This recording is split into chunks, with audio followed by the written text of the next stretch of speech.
తాకట్లో ఉన్న బంగారాన్ని విడిపించి ఆ రోజున మార్కెట్ ధర కట్టి మిగిలిన డబ్బును మీకు అందిస్తుంది కొమ్మూరి గోల్డ్.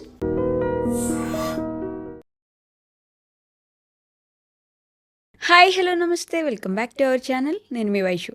శివరాత్రి ఫిబ్రవరి 15వ తారీఖున వస్తుంది. మన అందరం జాగారం చేస్తాం. శివరాత్రి అనగానే శివయ్యకి రకరకాల పూజలు చేస్తాం. అసలు శివరాత్రి రోజు ఏం చేయాలి, ఎలా చేయాలి, ఎందుకు చేయాలి, ఈ విషయాలన్నీ మాట్లాడడానికి ఈరోజు నాతో పాటు డాక్టర్ హరీష్ తెనేటి గారు ఉన్నారు. సార్తో మాట్లాడదాం. హలో సార్, నమస్తే. నమస్తే. సో ఎలా ఉన్నారు? All good, super. ఎలా ఉన్నారు? నేను బాగున్నాను. సో శివరాత్రి అనగానే ముందొకటి జాగారం గుర్తొస్తుంది. ఇంకా శివాలయంకి వెళ్ళిపోయి కూర్చొని పాటలు వినే వాళ్ళు కొంతమంది ఉంటారు. ఇంట్లో సినిమాలు పెట్టుకుని నైట్ అంతా మేల్కొని వాళ్ళు ఇంకొంతమంది ఉంటారు. శివయ్యకి నైట్ పూట పూజలు చేసే వాళ్ళు ఇంకా కొంతమంది ఉంటారు. సో శివరాత్రి రోజున ఏం చేయాలి, ఎలా చేయాలి, అది కూడా చెప్పండి. ఎలా చేయాలి ఇన్ ద సెన్స్ పూజా విధానం అలా కాదు. బేసిక్గా ఇప్పుడు జాగారం అంటే ఏ విధంగా అయినా జాగారమే. నేను సినిమా చూస్తూ కూర్చున్నానని కొంతమంది అంటారు, మేము పూజలు చేస్తూ కూర్చున్నామని కొంతమంది అంటారు కదా. సో అది వెరీ బ్యూటిఫుల్ ఇన్ఫర్మేషన్ నేను ఇచ్చేది. తీరిగ్గా వినండి, ఆరామ్సే ట్రై చేయండి. ఓకే. సో ముందు ఈ టైం పీరియడ్ అర్థం చేసుకోవాలి. శివరాత్రి రోజున చలి కూడా శివ అని వెళ్ళిపోతుంది అంటారు. ఆ రోజుతో చలి అయిపోయి ఇంకా ఎండాకాలం స్టార్ట్ అయిపోతుంది అన్నట్టు చలి కూడా శివ అని వెళ్ళిపోతుంది అంటారు. సో చేంజ్ ఇన్ క్లైమేట్ వల్ల హ్యూమన్ బీయింగ్స్, ఎరెక్ట్ బీయింగ్స్ అంటే వర్టిబ్రా ఇలా ఉన్నవి కాకుండా వర్టిబ్రా ఇట్లా స్ట్రైట్ ఉన్నవి అన్నిట్లోనూ ఎనర్జీస్ పైకి రైజ్ అవుతాయి అంటారు. ఎనర్జీస్ అని మాట్లాడుతున్నాను కాబట్టి శరీరంలో కాదు, మన ఇథీరియల్ బాడీ అంటారు. అంటే మనము అనుకునే ఒక ఫీలింగ్. ఓకే. నాకు నొప్పి వచ్చింది అంటే నాకు నొప్పి వచ్చింది, ఆ నాకు అని ఏది చెప్తోందో దానికి. ఓకే. ఈ హ్యాండ్ కట్ చేసిస్తే ఇది నేను అని చెప్పను కదా, ఇది నా హ్యాండ్ అని చెప్తాను. ఆ నా ఏంటి అనేది చాలా చాలా ఇంపార్టెంట్. ఆ నాలో ఉండే ఎనర్జీ పైకి వెళుతుంది. మళ్ళీ చెప్తాను, కొంతమందికి ఇది తొందరగా సింక్ అవ్వదు. ఇది నా చెయ్యి, నేను గ్లాస్ పట్టుకు, ఇది నా గ్లాసు. ఓకే. నా వాచ్, నా పెన్, అలా ఏదైతే చెప్తామో ఆ నా ఎక్కడ ఉంది, ఆ నా లోపల ఎనర్జీస్ రైజ్ అవుతాయి డ్యూరింగ్ శివరాత్రి.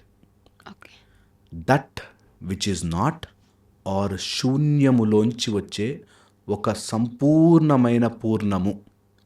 ఓకే.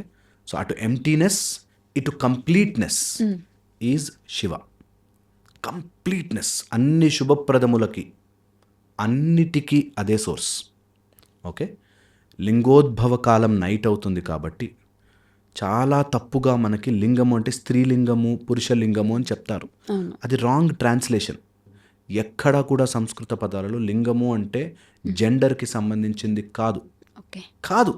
అది క్లియర్. లింగము అనగానే చాలా తప్పుగా పోర్ట్రే చేస్తారు. కానే కాదు. శివుని యొక్క లింగము, శివుని అవతారము, ఇట్స్ అ కంప్లీట్ సెన్స్ అనమాట. Okay. Completeness, entire thing which రూపముతోనూ రంగుతోనూ లేకపోతే క్వాలిటీస్తోనూ గుర్తించలేనిది ఏదైతే లేదో. అది తెల్లగా ఉంటుంది అంటే తెల్లుపు వచ్చిందంటే అది కాదు. సో నీకు ఏదైతే కానిది అందులోంచి సృష్టి అలా వచ్చి ద అన్మానిఫెస్ట్ నుంచి మేనిఫెస్ట్ వచ్చేది, మళ్ళీ ఆ మేనిఫెస్ట్ అంతా ప్రళయకాలంలో అన్మానిఫెస్ట్ అయిపోయేది శివ. ఓకే. ఈ శివయ్య ఎనర్జీ లింగ రూపంలో మనకి ఆవిర్భవించింది అంటారు. అలా ఆవిర్భవించే టైము శివరాత్రి రోజున కరెక్ట్గా 12 ఆ టైంకి స్టార్ట్ అవుతుంది. ముహూర్తం ఉంటుంది, దాని ప్రకారం స్టార్ట్ అవుతుంది. ఓకే. దీన్ని ఆది అంతము పట్టుకోవడానికి అటు విష్ణువు బ్రహ్మ కూడా ప్రయత్నం చేసి లేదు, ఆది అంతములే అంటే ఎవ్రీథింగ్ ఇన్ దట్ అంటే టైమ్, స్పేస్, కాన్షియస్నెస్ అంతా దాంట్లో ఉంది. సో ఇవన్నీ ఉన్నాయంటే అది ఎంత పెద్దగా ఉంటుంది. సో టైం పరిమితిలో పరుగులు తీస్తున్నంతసేపు అది దొరకదు. కాన్షియస్లా మనం ఇలా లాజికల్గా ఆలోచించినన్ని రోజులు అది దొరకదు. ఓకే. స్పేస్లో ఇటు నేను చాలామంది ఎవరో వాదిస్తూ నాతో అన్నారు, మేము పైకి వెళ్ళాము, మార్స్ మీద ఎవరు లేరు, ఇటు లేరు, ఎవరు లేరు, భూలోకం లేదు, దైవలోకం లేదు, బ్రహ్మలోకం. అట్లా దొరకదు. నువ్వు అలా పరుగులు తీస్తూ ఉంటే కాంతి వేగం వెళ్ళిపోతూ ఉన్నా కూడా ఇంకా ఇంత బిట్టులో ఉన్నావు. సృష్టిలో చిన్న ఆవగింజంత దాంట్లో ఉన్నావు. అది లేని అన్మానిఫెస్ట్నే మనము శివ అంటాం. ఓకే, దీన్ని కాంప్రిహెండ్ చేసుకోవడం కష్టమైనా నిజంగా కూడా కళ్ళు మూసుకొని కూర్చుని నిద్రపోతే ఒకసారి ఎప్పుడైనా కలలు వస్తే చూడండి, సమయం అనేది కట్ అయిపోతే కలలు వస్తాయి. ఓకే. అంటే అందులోనే సడన్గా డైనోసార్లు వచ్చేసాయి, అది వచ్చేసాయి, సమయం వెళ్ళిపోయింది, స్పేస్ వెళ్ళిపోయింది. స్పేస్ కూడా పెద్ద డైనోసార్ ఇక్కడ ఎలా కూర్చుంది, పెద్ద సముద్రం అలలు ఇందులో ఎలా వచ్చాయి, స్పేస్ అనేది షాటర్ అయిపోయింది. యా. ఓకే, అండ్ ఈ మొత్తం కాన్షియస్నెస్ని అబ్జర్వ్ చేస్తున్నది ఒకటి ఉంది. ఓకే, ఇది శివునిలో మనం తలుచుకుని శివరాత్రి రోజున చేయాల్సిన ప్రక్రియ.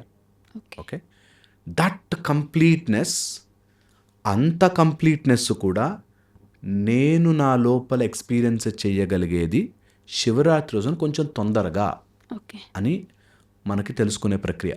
ఆ కంప్లీట్నెస్ అక్కడే ఉంది, ఎంప్టీనెస్ అక్కడే ఉంది కదా. అందుకే అది పూర్ణమిదం పూర్ణమదం శూన్యమిదం శూన్యమదం. కంప్లీట్నెస్ అక్కడే, కంప్లీట్నెస్సే శూన్యం. నిజంగా కూడా అది ఆ పారాడాక్స్ అర్థం చేసుకున్న రోజున అన్నీ బాగుంటాయి. నిజంగా ఆ ఈక్వల్నెస్, దట్ పారాడాక్స్ వేర్ అటు ఫెమినైన్ ఎనర్జీ మాస్కులైన్ ఎనర్జీ కలిసిన రోజున, అటు ప్లస్ మైనస్ కలిసిన రోజున, అటు కంప్లీట్గా ఈ ప్రపంచంలో ఎవడో డిఫరెంట్, నేను డిఫరెంట్, నచ్చింది నచ్చలేనిది, ఇష్టం ఉన్నది ఇష్టం లేనిది అన్నీ కలిసిపోయి ఒకటిగా మారుతుంది. బికాస్ ఎవ్రీథింగ్ గాడ్ పార్టికలే కాబట్టి, అన్నిటిలోనూ దేవుడున్నాడు కాబట్టి, అన్నిటిలోనూ శివతత్వం ఉంది కాబట్టి, అన్నీ ఆయనే అయినప్పుడు, ఆయనే అన్నిట్లో ఉన్నప్పుడు నేను సపరేట్గా ఎందుకు ఫీల్ అవుతున్నాను, అది కేవలం నా మైండ్ మాయ చేస్తోంది అని తెలుసుకోవడానికి ఈరోజు ద బెస్ట్ ప్రాసెస్. శివరాత్రి రోజున చేయగలిగింది just close your eyes and SIT down, and ఆ డిఫరెన్సియేషన్, నాకు నా పక్కన వాడికి, ఈ చెట్టుకి పుట్టకి అన్నిటికీ సెపరేషన్లు తీసేసి అదంతా స్క్వీజ్ ష్రింక్ అయిపోయి ఒక్క శివం, అంతా ఒక శివుడే అనే దాంట్లో కూర్చోవడం. ఓకే, నేను నిజంగా ఎక్కడ ప్రిపేరే రాలేదు, నేను చెప్తున్నది just out of experiences. Okay, నిజముగా కూడా ఇది స్టార్ట్ చేయగానే మనకి కిందకి వెళితే మూలాధార చక్రం అని ఉంటుంది, దానికి ఊర్ధ్వముఖంగా శివలింగం ఇలా హ్యాంగ్ అయి ఉంటుంది. ఓకే, అక్కడి నుంచి ఎనర్జీస్ పైకి రావడం స్టార్ట్ అవుతాయి. That is the only process కోసం, ఆ ఒక్క ప్రాసెస్ కోసమే శివరాత్రి బాగా హెల్ప్ చేస్తుంది. అందుకని పడుక్కోకండి రా, బై మిస్టేక్ అది కదిలిన లైఫ్లు మారిపోతాయి. బై మిస్టేక్ ఇట్లా ఒక్కసారి ఇలా అయిపోయిన శంఖము, అందులోనూ ఇంకా బాగా మనకి VIBGYOR colours, violet, indigo, orange, blue, yellow, orange, red. Okay, VIBGYOR colour, green, yellow, orange, red, VIBGYOR colours. Okay, visible light spectrum దాటి వెళ్ళే ప్రక్రియ చేసుకోగలిగితే, శంఖారావము వినగలిగితే, గంట శబ్దము వినగలిగితే, ఆ టైంలో శివుని యొక్క చైతన్యములోకి మనం కలిసే, అది పదాలు కొంచెం అటు ఇటు చైతన్యం అంటారా అలాంటిది, బట్ దట్ కాన్షియస్నెస్లోకి మన కాన్షియస్నెస్ కలిసిపోవాలి. ఇది ఒకటే ప్రాసెస్. దీన్ని అట్లీస్ట్ ఒక రోజుకైనా అర్థమవుతుందిలే, ప్రయత్నం చేయగా జన్మానికో శివరాత్రి అంటారు. జన్మ మొత్తంలో ఇది చేస్తూ ఉంటే ఒక్క శివరాత్రి రోజున లైఫ్ మారుతుంది. అందుకని శివరాత్రి వస్తే అంత ప్రాసెస్గా కూర్చుంటాం. దీనికి ఎక్సర్సైజెస్ ఉంటాయి, మెథడ్స్ ఉంటాయి. సౌర మార్గంలో, నేను టీచ్ చేసే సౌర మార్గంలో, సౌరములో శివుడు, శివలోకము సూర్యభగవానుడు లోపల ఊహించుకుని, ఓకే, అలా గనక మనం సాధన చేయగలిగితే అబ్సల్యూట్ వండర్స్ జరుగుతాయి. చెయ్యాలి, కూర్చోవాలి, ఎక్కడికి పోనవసరం లే, ఎవరికి డబ్బులు ఇవ్వనవసరం లే, ఏమి చేయనవసరం లే. మీ రూము కాస్త ఒక చిన్న నెయ్యి దీపం పెట్టుకోండి, అట్లా కూర్చోండి. ఓన్లీ మిక్సప్ ఈ కాన్షియస్నెస్ అనే సపరేషన్లోంచి ఈ రూము, ఆ room, front room, back room అని ఎలా అయితే మనం గోడలు కట్టేసామో అన్నీ తీసేస్తే ఒక్క యూనివర్సల్ కాన్షియస్నెస్లోకి కలిసే ప్రయత్నము మాత్రమే చేయండి. ఉన్న కష్టాలు ఉన్నాయి, ఎప్పుడు ఆ గొడవలు ఉంటూనే ఉన్నాయి, బాధలు ఉంటూనే ఉన్నాయి, అవన్నీ పక్కన పెట్టి శివరాత్రి రోజున, ఇప్పుడు పొద్దున ఆఫీసులు ఉన్నాయని చెప్పి అబద్ధాలు చెప్పచ్చు, సాయంత్రం శివరాత్రి రోజున అబద్ధాలు చెప్పలేరు. సో మంచిగా ఉపవాసం చేసి, శివరాత్రి జాగారం చేసి, మొత్తం కాన్సన్ట్రేషన్ అంతా శివుడి మీద పెడితే, ఆ శివ యూనియన్లోకి పెడితే లైఫ్ చేంజింగ్ ఎక్స్పీరియన్సెస్ జరుగుతాయని శివరాత్రి రోజున మెలుకోమని చెప్తారు. అంటే బేసిక్గా వై ఓన్లీ శివరాత్రి రోజు నైటే, మిగతా రోజుల నైట్ శివుడు కాదా? ఎట్లా అంటే ప్రతిరోజు దేవుడే అయినప్పుడు ఆ రోజు రాత్రే ఎందుకు అని? అంత లెవెల్ ఆఫ్ కాన్షియస్నెస్ వస్తే ఓకే. ప్రతి దాంట్లోనూ దేవుడిని చూశాను, అందరూ ఇంకా విగ్రహాలతో కూడా పని లేదు. అంత లెవెల్ ఆఫ్ అండర్స్టాండింగ్ వెళ్ళిపోయిన వాళ్ళకి నిజంగా అవసరం లేదు తెలుసా. నిజంగా డే అని కానీ వాటి కానీ లేదు. శివుణ్ణి అంతలాగా చూడగలిగితే అవసరం లేదు ఇంకా. అంతవరకు వెళ్ళాలి కదా. మనకి నిజంగా చాలామంది అంటారు అంతా దేవుడే ఉన్నాడండి అంటారు. అంతా దేవుడే ఉన్నా అంటే ఎట్లా బిహేవ్ చేస్తాను సార్? నేను ఇప్పుడు మాట్లాడుతుంటే దేవుడు చూస్తున్నాను నన్ను, ఎలా బిహేవ్ చేస్తా? ఎవరితోనూ తప్పు మాట్లాడలేను, ఎవరితోనూ చెడు చేయలేను, ఎవరిని కించపరిచేటట్టు నా దేవుడు చూసి నాకు మార్కులేసుకుంటున్నాడు, నేను మారలేను. అంత కాన్షియస్నెస్ వస్తే రేపు పొద్దున్న వైఫ్తో రూడ్గా అరే శివుడు నేను ఎలా మాట్లాడతా తప్పు అనే కాన్షియస్నెస్ వస్తే వెరీ గుడ్. దానికి ఇంకా రోజులతోనూ ముహూర్తాలతోనూ పని లేదు. అంతవరకు వెళ్ళేదాకా ఇప్పుడు నాకు A for alligator, A for ఇంకోటి ఏదైనా యాపిల్, ఏ ఫర్ యాంట్ అన్నీ తెలిసిపోతే ఏబిసిడీలు నేర్చుకోవాల్సిన పని లేదు.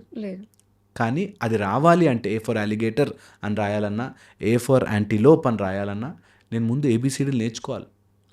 అట్లాగా ఒక డే స్టార్ట్ చేయాలి. అందులోనూ మన వాళ్ళు చూసి ఏ రోజు ఆ ఎక్స్పీరియన్స్ రాగలుగుతుంది అన్నప్పుడు లింగోద్భవ కాలంలోనూ నీ సమయాన్ని ష్రింక్ చేసుకునే ఛాన్సెస్ ఎక్కువ ఉంటాయి. దానికి ప్రాసెస్ తయారు చేసుకో. దానికి అంతసేపు కూర్చోలేరండి, నేను చెప్తున్నా కదా, కూర్చోలేరు 10 నిమిషాలు ఒక చోట కదలకుండా. కూర్చోగానే ఇక్కడ ఏదో అనిపిస్తుంది కూర్చోలేరు. దానికి సాధన చెయ్యి. అలా మొత్తం సంవత్సరం అంతా చేసి ఒక్క శివరాత్రి రోజున ఇట్లా సెట్ అయిపోవాలి, దాంట్లోకి ఇంకా ఇమిడిపోవాలి, ఇట్లా జాయిన్ అయిపోవాలి. Then you see life will change. అది వచ్చేంత దాకా ఇలా కొన్ని డేట్లు, ముహూర్తాలు, టైమ్స్, ఆ క్లైమేటిక్ చేంజెస్ మన వాళ్ళు ఋషులు మునులు అబ్జర్వ్ చేసి పెట్టింది. ఎందుకంటే అరే ఏదో ఒక ప్రాసెస్ ఒక్కసారి రుచి చూపించాలరా, రుచి చూపిస్తే వదలలేరు అనే దాంట్లో మొదలుపెట్టారు ఇవన్నీ. ఒక్కసారి taste it. Once you realise that నువ్వు not separate being from anything, ఇది మొత్తం కాన్షియస్ అంతా నీకు ఇక్కడ ఉంది, ఇక్కడి నుంచి అన్నీ వస్తాయి అని తెలిసిన రోజున you will SIT and order. ఇవి కావాలి నా లైఫ్లో కంటే వస్తాయి అవి. SIT and order. అది రావడానికి ప్రాక్టీస్ పడుతుంది. ప్రాక్టీస్ చేయాలంటే మనుషులంతా నాకేంటి లాభం అని చూస్తారు. ఆ లాభం ఏంటి అని ఒకసారి రుచి చూస్తే ఎక్కడికి పోడు తెలుసా. నేను చెప్తున్నాను కదా, ఇంత ఉండి ఇంత చేసుకుని సాధనలు చేసి మా గురువులు మాయమైపోగలిగేవాళ్ళు, ఇక్కడి నుంచి ట్రావెల్ చేసేవాళ్ళు, ఇక్కడి నుంచి just transport from here to there transport, అలాంటి వాళ్ళు కూడా అవన్నీ ఆపేసేసి just they want sit in a cave. వాళ్ళ చిన్న గుహలో, చీకటి గుహలో కూర్చొని సాధన చేస్తారు సార్. శివముతోనే కలిసాక ఇంకేం కావాలి? శివుడిలోనే కలిసిపోయి ఇంకేం కావాలి? మాయమంత్రాలు ఎవరికి చూపించాలి? అక్కడికి వస్తారు. అది వచ్చేదాకా ఈ ఏబిసిడి ప్రాసెస్లు తప్పవు. శివరాత్రి రోజు జాగారం తప్పదు. స్టార్ట్ చేయండి. Somewhere else you should. లేదు నాకు ఒక రోజుతో పని లేదు అనే కాన్షియస్నెస్ ఉండి అన్ని చోట్ల దేవుడు ఉన్నాడు కదా అని ఉంటే ఫెంటాస్టిక్, దాన్ని మించింది ఏముంది. ఆ స్థితి వస్తే ప్రతి చోట దేవుడు నన్ను చూస్తున్నాడు, ప్రతిరోజు శివుడి రోజు అంటే నేను ఎలా మారుతాను? అది వచ్చేదాకా ఒక రోజు మంచి రోజన్నా చేయండి కదా, ఒక రోజు మంచి రోజన్నా చేయండి కదా. బట్ ఆ జాగారం అంటే మొత్తం ఫ్రెండ్స్ గ్యాంగ్ అంతా కూర్చొని ముచ్చట్లు పెట్టుకుంటూ ఉంటారు నైట్ అంతా. అంటే అట్లీస్ట్ సినిమా చూడట్లేదు, మేము పాట వినట్లేదు, మాట్లాడుకుంటున్నాం కూర్చొని అని చేశారు. అలా మార్చారు. అయినో అలా అంటే పబ్లిక్లోకి వెళ్ళినప్పుడు ఏదో ఒక రకంగా ఇట్లాంటివి వస్తూనే ఉంటాయి. నేను చూశాను చాలాసార్లు. గణపతి ఉత్సవాల్లో కూడా పిచ్చి పిచ్చి పాటలు పెట్టి డ్యాన్స్లు వేసేవాళ్ళు ఉన్నారు. అలా దాన్ని మిస్లీడ్ చేసే బ్యాచ్ వాళ్ళకి ఎక్కదు. ఎంత చెప్తున్నా కూడా, ఎంత ఆవేశంగా చెప్తున్నా కూడా they will just not understand. ఏదో కారణం వస్తుంది. అదే మాయ చేసే పని. మాయ ఏం చేస్తుందంటే అది ఏం చేయకరావు పక్కన కూర్చో అంటే అక్కడ అలా ఆలోచిస్తూ ఉంటే ఏదో ఆలోచిస్తాం. శివుడి మీద ధ్యాస పెట్టు, కొంచెం సేపు ఒక లింగం పెట్టుకుని అక్కడ కూర్చుని జస్ట్ ధ్యాస పెట్టు. లింగం అంటేనే కదా సంపూర్ణ, నీకు ఆ షేప్ లేదు, ఒక స్ట్రక్చర్ లేదు. ఏదైనా శివుడే, ఏదైనా లింగమే. నువ్వు కళ్ళు తెరిచి చూడు, ఎనీథింగ్ ఈజ్ ఎ శివలింగం. ఎనీథింగ్ చూడాలి నిజంగా. అది వచ్చేదాకా చిన్న చిన్న ప్రయత్నాలు చేయాలి. దాంట్లో మధ్యలో మిస్లీడ్ అయిపోతారు. కొంతమంది ఇలా మిస్లీడ్ చేయాలంటారు, చేసే వాళ్ళు చాలా పెద్ద పెద్ద వాళ్ళు ఉన్నారు కదా. మిస్లీడ్ అవుతారు. రాత్రంతా కూర్చొని పాటలు పాడండి, డాన్స్లు వేయండి అని చెప్పి. అట్లీస్ట్ మేల్కోవడానికి కొంత చేస్తారు. దాన్ని ప్రాసెస్ని అర్థం చేసుకుని దాన్ని పట్టుకుంటారులే ఏదో ఒక రోజు అనే దాంతో చేస్తారు. సో నిజంగా చేయగలిగితే ఆ రోజు కంప్లీట్గా మౌనవ్రతం చేసి కంప్లీట్గా ధ్యాస శివుడి మీద పెట్టి ఫుడ్ ఉపవాసం చేసి, ఎందుకు కడుపులో నకనకలాడుతుంటే నీకు ఎందుకు చేస్తున్నా, ఎందుకు ఉపవాసం, దేవుడి మీద ధ్యాస పెట్టు. ఎందుకు ఉపవాసం, దేవుడి మీద ధ్యాస పెట్టు. ఇది తినచ్చా, తిండి సరేలే రేపు కూడా తినచ్చు, దేవుడి మీద ధ్యాస పెట్టు. అన్నిసార్లు నీకు రిమైండ్ చేసుకుంటావు. ఉపవాసం అంటే రోజంతా ఉండాలా? చేయగలిగితే నథింగ్ లైక్ ఇట్. వాటర్ తాగని మంచిగా, జ్యూస్ తాగని మంచిగా కావాలంటే కొన్ని ఆల్టర్నేటివ్స్ చేసుకోండి, బట్ స్టార్ట్ ఇట్ ఆఫ్. ఎక్కడో చోట స్టార్ట్ చేయండి. అండ్ శివుని ఒక్కటికే, ఓకే, ఓం నమ శివాయ అనే మంత్రము, శివనామము, పంచాక్షరి జీవితాల్ని మారుస్తుంది. కాబట్టి అట్లా కూర్చుని మెల్లిగా నెంబరు కౌంటు లెక్క కాదు, కూర్చుని ఆ మంత్రం ఇట్లా లోపలికి ఎక్కిపోవాలి. మెల్లిగా చేయండి. ఓం నమ శివాయ అని మెల్లగా చేయండి. Slowest process. ఆ గ్యాప్ని పెంచండి. ఒకసారి అన్నాక నెక్స్ట్ ఓం నమ శివాయ మధ్యలో come back to your senses, అన్నిటిని దగ్గర. ఇది నేను మీకు చెప్పేది మీ లైఫ్ చేంజింగ్ ప్రాసెస్ అవుతుంది. నిజంగా చెప్తున్నాను, ట్రై చేయండి. ఒక్క శివరాత్రి ట్రై చేయండి, ఈ శివరాత్రి ట్రై చేయండి. నేను కూర్చుంటాను, నాతో పాటు కూర్చోండి. ఇంట్లో చిన్న చిన్న పంచాయతీలు ఏ ఉంటాయి కదా, అన్నీ పక్కన పెట్టేయాలి. You should make it more maybe enjoyment process. ఇది ఎంజాయ్మెంట్. సినిమాలు చూడడం అవన్నీ ఓకే, కొంత స్టార్టింగ్లో అవన్నీ చేయలేం బాస్ అంటే ఓకే, వెరీ గుడ్. మన వాళ్ళు అందుకే మన ధర్మం అంత గొప్పది. అది చేయలేకపోతావు, ఇది చేయి, ఇది కూడా చేయలేకపోతావు, అట్లీస్ట్ కూర్చో. మనకు వట్టిబ్రా ఉంది కదా, కూర్చో. ఏది చేయలేకపోతావు. ఎవ్వరు కూడా నువ్వు శివరాత్రి రోజు మేల్కోపోతే అయిపోయి నాశనం అయిపోతావు అని అనరు. అది గొప్పతనం. చెయ్యి, ఏదో ఒకటి చెయ్యి, మెల్లమెల్లగా స్టార్ట్ చేయి. అట్లీస్ట్ గుడికి వెళ్ళిరా, అట్లీస్ట్ శివుడి మీద అలా అభిషేకం చేయి. సంథింగ్ యూ స్టార్ట్ ఆఫ్ అనేది మనకు చెప్తారు. సో దాన్ని రాంగ్ మార్గంలో తీసుకోకుండా be very very very very positive and potency about it. దాని లోపల నుంచి ఆవిష్కరించుకుంటే ఒక్క శివరాత్రి చాలు, జన్మానికో శివరాత్రి, లైఫ్ మారుతుంది. ఇది ఎక్స్పీరియన్స్ చేస్తే కానీ ఆ ఒక్క రోజైనా సైలెంట్గా ఉండి చేసుకోవాలి. హోప్ఫుల్లీ. Thank you.